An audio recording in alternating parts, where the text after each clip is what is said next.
Hello everyone, welcome to my channel TechLearn. So today we'll be discussing about DBMS architecture. ठीक है, DBMS architecture के बारे में हम बात करेंगे. फर्स्ट ऑफ ऑल, अगर आपको ये चैनल अच्छा लग रहा है तो प्लीज चैनल को सब्सक्राइब करें, शेयर करें. बात करते हैं डीबीएमएस आर्किटेक्चर की. तो डीबीएमएस क्या होता है? वो सॉफ्टवेयर, वो सिस्टम जो क्या करता है, आपके डेटाबेस को मैनेज करता है. मैनेज इन द सेंस कि आप क्या करते हो, रिट्रीव करते हो, अपडेट करते हो, कोई भी ऑपरेशन आप क्या कर सकते हो, परफॉर्म कर सकते हो उस डेटाबेस पे. ठीक है, अब हम बात करेंगे आर्किटेक्चर की. तो हम कितने तरीके से, what is the meaning of architecture, अगर हम बात करें कि आर्किटेक्चर होता क्या है, तो बेसिकली आर्किटेक्चर होता है कि आप कैसे अरेंज करते हो या फिर कैसे हम डेटाबेस या कैसे हम एक्सेस कर पाते हैं, कितने टाइप के होते हैं. ठीक है, वो हम डिस्कस करेंगे. नेक्स्ट हम बात करते हैं कि अगर हम डीबीएमएस आर्किटेक्चर को क्या करें, डिफाइन करें इन टाइप्स, तो बेस क्या है. ठीक है, क्या बेस क्या होगा, किस बेस पे हम क्या करेंगे, उसको डिफाइन करेंगे. ठीक है, अब हम यूजेस या नीड्स की बात करें तो several form of DBMS architecture आते हैं. अब डेटाबेस हमें फैसिलिटेट क्या करता है, rapid and safe data access while storing important information. तो हमें क्या होता है कि अगर हम आर्किटेक्चर की बात कर रहे हैं तो राइट आर्किटेक्चर चूज करना, जिससे क्या हो, आपका सिंपल और इफेक्टिव डेटा एडमिनिस्ट्रेशन हो पाए. ठीक है, अब हम आर्किटेक्चर की बात करते हैं. डिपेंड ऑन यूजेस हम आर्किटेक्चर को कैटेगराइज करते हैं. फर्स्ट होता है 1 tier, 2 tier and 3 tier architecture. ठीक है, 1 टियर आर्किटेक्चर क्या कहता है कि आपके पास क्या होता है, एक लोकल डेटाबेस हो गया और एक क्या हो गया, आपकी एप्लीकेशन हो गई.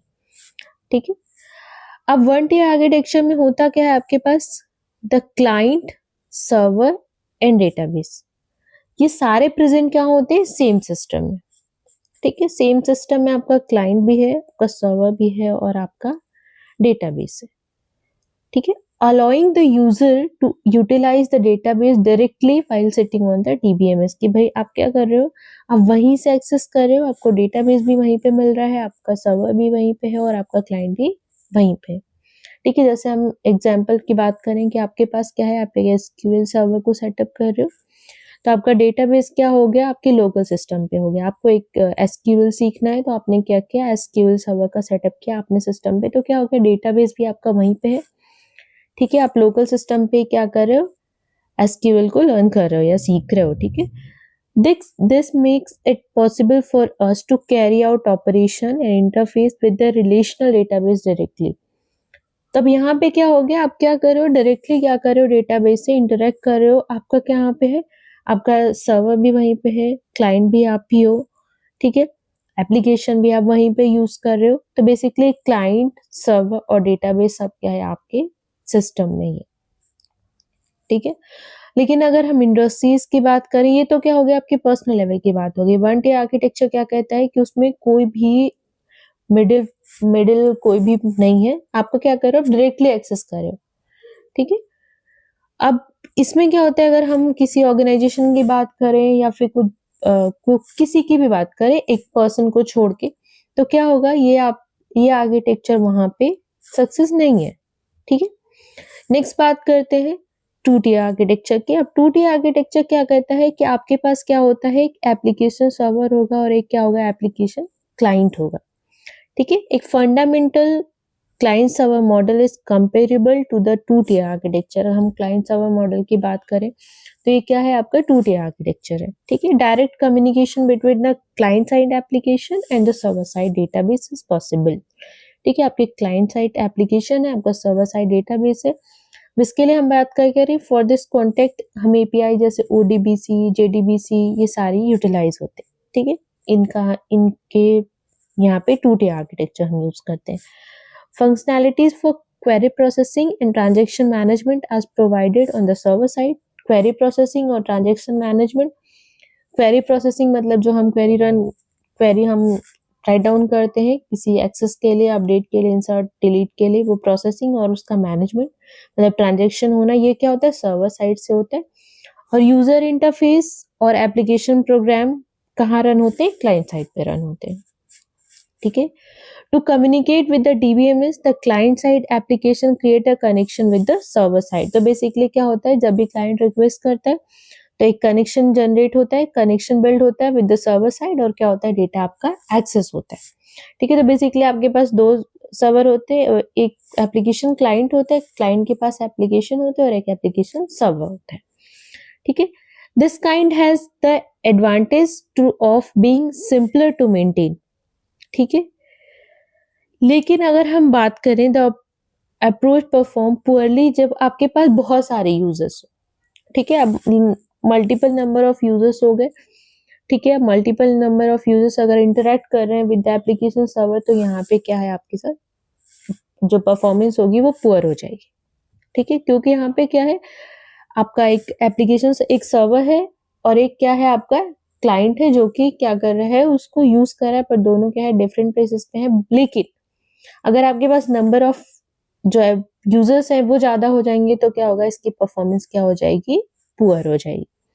नेक्स्ट आते हैं 3D आर्किटेक्चर पे. अब ये क्या कहता है कि आपके क्लाइंट और सर्वर के बीच में क्या होगा, एक एप्लीकेशन सर्वर होगा और एक आपका डेटाबेस कहाँ करेगा, एप्लीकेशन सर्वर से, और यूजर जो है वो किससे इंटरेक्ट करेगा, एप्लीकेशन क्लाइंट से. मतलब बेसिकली दो एप्लीकेशन से बिटवीन यूजर एंड डेटाबेस. ठीक है, यूजर और डेटाबेस के बीच में क्या है, आपके दो एप्लीकेशन है. ठीक है, सर्वर साइड पे आपका एक एप्लीकेशन है, क्लाइंट साइड पे एप्लीकेशन है. तो बेसिकली क्या है, दोनों डायरेक्टली इंटरेक्ट नहीं कर रहे हैं. कैसे इंटरेक्ट कर रहे हैं, यूजिंग द दैट एप्लीकेशन. ठीक है, जो सर्वर साइड पे भी है और क्लाइंट साइड पे भी है. Between the client and the server in the 3 tier architecture there is another layer. इसमें क्या है, लेयर है between the client and the server. तो basically client and server do not speak to one other directly, कि दोनों एक दूसरे से आपस में डायरेक्टली बात नहीं कर सकते. इनके बीच में क्या है, एक एक आपके पास लेयर से जो क्या है, आपके एप्लीकेशन है. Right, it talks with an application server which then connects to the database system to execute queries and handle transaction. तो इसमें क्या होगा, the exchange of partially processed data between the server and the client occurs through the intermediary layer. ठीक है, जो आपके intermediary layer है उसके थ्रू क्या हो रहा है, कम्युनिकेट हो रहा है. जैसे हम बहुत बड़े ऑनलाइन एप्लीकेशंस की बात कर रहे हैं, उसमें क्या होता है, आपका 3 tier आर्किटेक्चर यूज होता है. ठीक है, अब हम स्कीमा की बात कर लें. 3 स्कीमा आर्किटेक्चर क्या होता है. ठीक है, आपके पास 3 लेयर्स होते हैं, एक्सटर्नल लेवल और कॉन्सेप्चुअल लेवल और इंटरनल लेवल. ठीक है, एक्सटर्नल लेवल क्या होता है, जो आपके यूजर्स होते हैं. राइट, कॉन्सेप्चुअल लेवल होता है, फिर आपके पास इंटरनल लेवल जिसके हम फिजिकल लेवल की बात करते हैं. ठीक है, तो 3 स्कीमा आर्किटेक्चर क्या कहता है कि 3 schema architecture designs separate the actual database from the user application by dividing the database into 3 levels. तो ये बेसिकली क्या करता है, आपके एक्चुअल डेटाबेस को यूजर एप्लीकेशन से अलग कर देता है, कि किसके बेस पे क्या करता है, डेटाबेस को 3 लेवल्स में डिवाइड कर देता है. ठीक है, simply put this design shield the user from the specific of जो भी आपके फिजिकल स्टोरेज है. ठीक है, वो क्या कर देता है, यूजर अलग हो जाता है फ्रॉम द फिजिकल स्टोरेज. वो ये उसके लिए मतलब इसका कोई मीनिंग नहीं कि आपका फिजिकल स्टोरेज कहाँ है. ठीक है, अब डीबीए का काम क्या है, डेटाबेस एडमिनिस्ट्रेटर का काम क्या है, उसको वो क्या करेगा, आपके जो आपका डेटाबेस का स्टोरेज स्ट्रक्चर है उसको क्या करेगा, वो मॉडिफाई कर सकता है. लेकिन आपका user interface without altering user interface को क्या करना पड़ेगा, ऑल्टर नहीं करना पड़ेगा. विदाउट उसको चेंज करे, without any change in user interface, dBA can change database storage. ठीक है, it deals with the data, its connection and the various database access technique that have been used.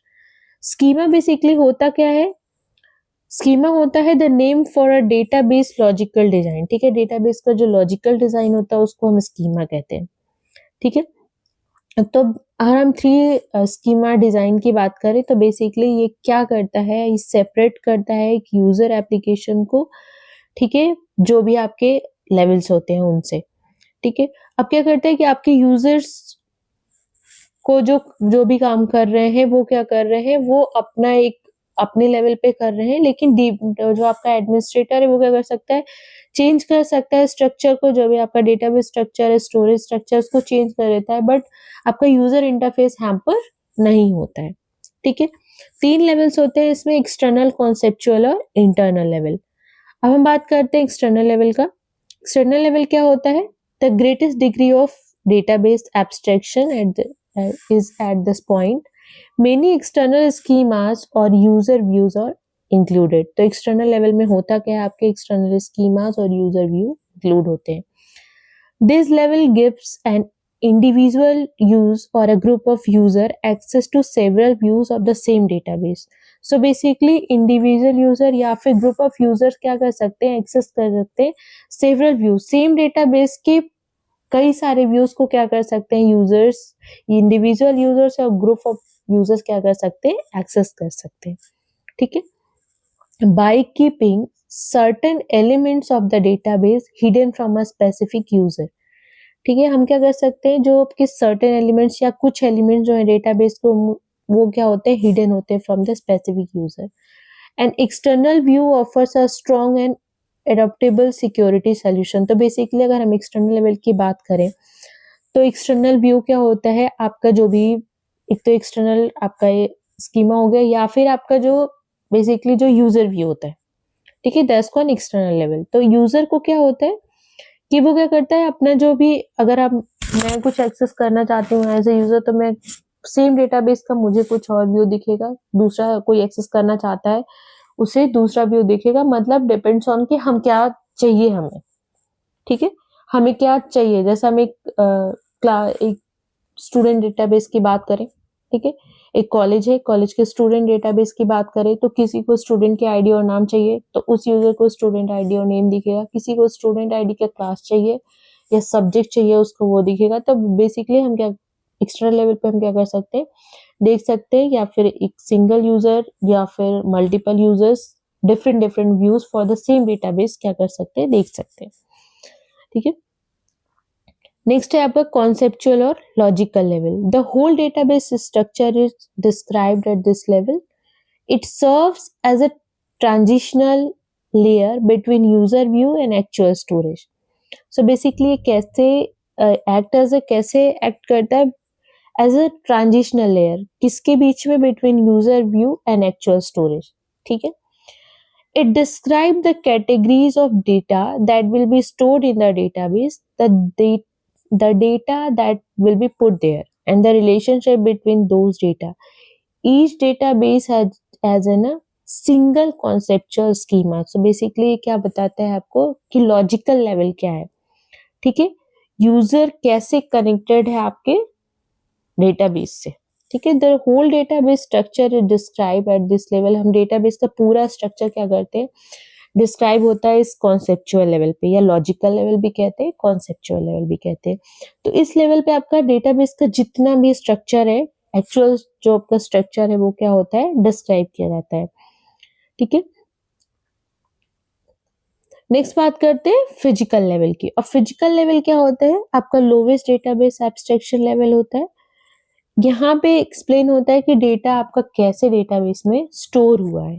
ठीक है, basically आपका physical की कैसे database में store हुआ है वो होता है। The conceptual schema element storage and access method are identified by the interface between the conceptual and internal schema. अगर हम यहाँ पे डायग्राम से समझने की कोशिश करें तो आपका ये फिजिकल स्कीमा हो गया। फिजिकल स्कीमा बताता है कि आपका डेटा कैसे और कहाँ स्टोर है। ठीक है, आपके डेटाबेसेस हैं तो कैसे स्टोर है डेटाबेस, कैसे और कहाँ पे स्टोर है, वो होता है आपका फिजिकल स्कीमा। ठीक है, जिसको इंटरनल या फिजिकल हम बोलते हैं। नेक्स्ट कॉन्सेप्चुअल की बात करें तो व्हाट डेटा स्टोर, किस टाइप का डेटा स्टोर है। ठीक है, कैसे, किस टाइप का डेटा हम स्टोर कर रहे हैं, वो हो गया कॉन्सेप्चुअल लेवल।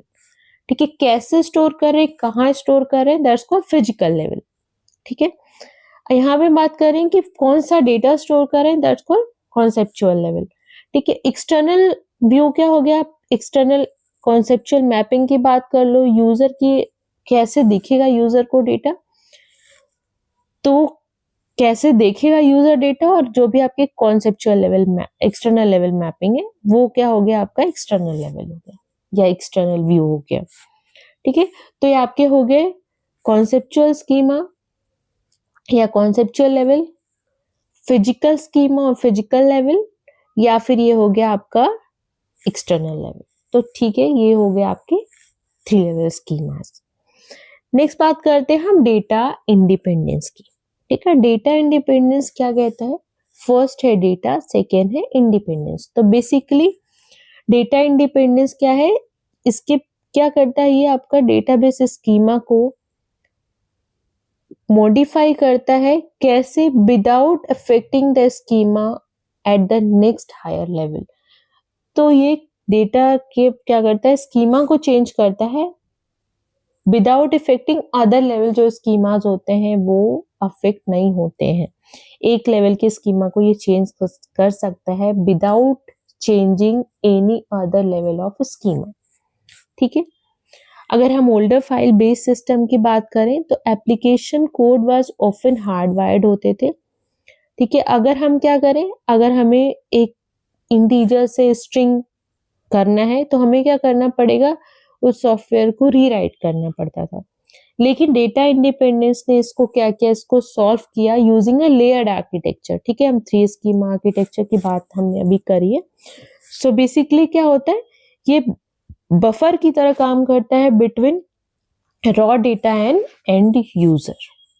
ठीक है, नेक्स्ट है, अगर हम डेटा इंडिपेंडेंस की बात करें तो कितने टाइप का होता है। First one is the physical data independence and second one is the logical data independence. ठीक है, फिजिकल डेटा इंडिपेंडेंस क्या होता है, दिस इज, हम पहले बात कर चुके हैं कि डेटा इंडिपेंडेंस क्या होता है, स्कीमा को चेंज कर देता है, किसी एक लेवल की स्कीमा को without changing the another level of schema, without affecting, not changing, without affecting.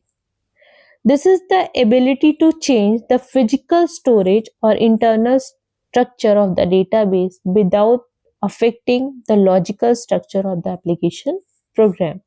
So physical data independence क्या कहता है कि ये change कर सकता है या कि इसके पास ability है to change the physical storage या फिर हम internal structure कहते हैं of the database without affecting, या अफेक्ट नहीं करेगा या कोई प्रॉब्लम नहीं आएगी किसमें, जो आपका लॉजिकल स्ट्रक्चर है उस एप्लीकेशन, लॉजिकल स्ट्रक्चर या फिर एप्लीकेशन प्रोग्राम को। तो आपके लॉजिकल स्ट्रक्चर को बिना अफेक्ट किए ये आपके फिजिकल स्टोरेज या इंटरनल स्ट्रक्चर को क्या कर सकती है, चेंज करने की एबिलिटी है। ठीक है, कहाँ होता है ये होता है आपके कॉन्सेप्चुअल लेवल, ये टेबल या लॉजिक की बात करने, और आपके इंटरनल लेवल जहां हम स्टोरेज की बात करते हैं, एक्चुअल स्टोरेज जहां पे है। ठीक है, इन दोनों के बीच में हम चेंज क्या कर सकते हैं, जैसे हम एग्जांपल की बात करें कि हम क्या करें, HDD से SDD में स्विचिंग कर दें, डेटाबेस फाइल को हम C से D में मूव कर रहे हैं। ठीक है, फाइल ऑर्गेनाइजेशन को चेंज कर रहे हैं, जैसे हम डी ट्री से हैशिंग कर रहे हैं। ठीक है, या फिर हम क्या कर रहे हैं, ऐड कर रहे हैं, रिमूव कर रहे हैं indexes to speed up searches. ठीक है, इम्पैक्ट क्या होगा, the user still see the same table and rows. तो यूजर को क्या दिखेगा, सेम टेबल और रोज दिखेंगे, लेकिन क्या होगा, स्पीड और स्टोरेज मेथड क्या हो जाएगा, चेंज हो जाएगा। लेकिन यूजर को आपके टेबल्स या रोज में कोई चेंजेस नहीं दिख रहे हैं, लेकिन आपका जो स्टोरेज है या स्पीड है वो क्या, उसका मेथड क्या हो जाएगा, चेंज हो जाएगा। ठीक है, ये है आपका physical data independence. Second one is the logical data independence. Then logical data independence has the ability to change the logical structure. What is the logical structure, it's called the blueprint of the database, so without affecting the external view or application program. Okay, तो ये क्या करता है, इसके पास ability है logical structure को change करने की without any changes in external view या फिर एप्लीकेशन प्रोग्राम। जो आपका एक्सटर्नल व्यू हो उसको बिना अफेक्ट किए लॉजिकल स्ट्रक्चर को चेंज करने की एबिलिटी है, लॉजिकल डेटा इंडिपेंडेंस कहलाता है। ठीक है, this is generally harder to achieve than physical independence. ठीक है, फिजिकल इंडिपेंडेंस के कंपैरिजन में ये क्या होता है, थोड़ा हार्ड होता है इसको अचीव करना in comparison physical data independence difficult होता कहाँ पे है, between the external level user view and the conceptual level database schema में। ठीक है, कैसे, जैसे हम क्या कर रहे हैं, कोई न्यू कॉलम ऐड कर रहे हैं एग्जिस्टिंग टेबल में। ठीक है, हम क्या कर रहे हैं, एक टेबल को ब्रेक कर रहे हैं एक से या दो टेबल में, जैसे हम नॉर्मलाइजेशन की बात करते हैं। ठीक है, आगे हम देखेंगे।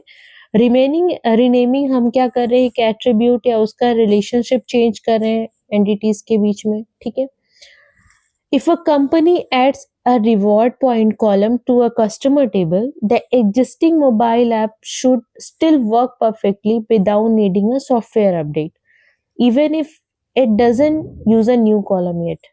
ठीक है, तो इम्पैक्ट क्या होगा, अगर कंपनी क्या करे, रिवॉर्ड पॉइंट का एक कॉलम ऐड करे कस्टमर टेबल में। ठीक है, तो क्या होना चाहिए, जो आपका एग्जिस्टिंग मोबाइल ऐप है उसमें क्या होना चाहिए, आपका कोई भी software update, without any software update क्या होना चाहिए, आपका जो मोबाइल ऐप है वो क्या होना चाहिए, स्टिल परफेक्टली वर्क करना चाहिए। ठीक है, even it doesn't use new column it. ठीक है, जैसे वो पहले वर्क कर रहा था वैसे ही करना चाहिए, that's called logical data independence. ठीक है, ये था आपका physical data independence and logical data independence. ठीक है, तो रिगार्डिंग आर्किटेक्चर इंडिपेंडेंस, ठीक है, आपको कोई भी प्रॉब्लम हो, कोई भी क्वेश्चन हो, please ask in the comment box and thank you so much.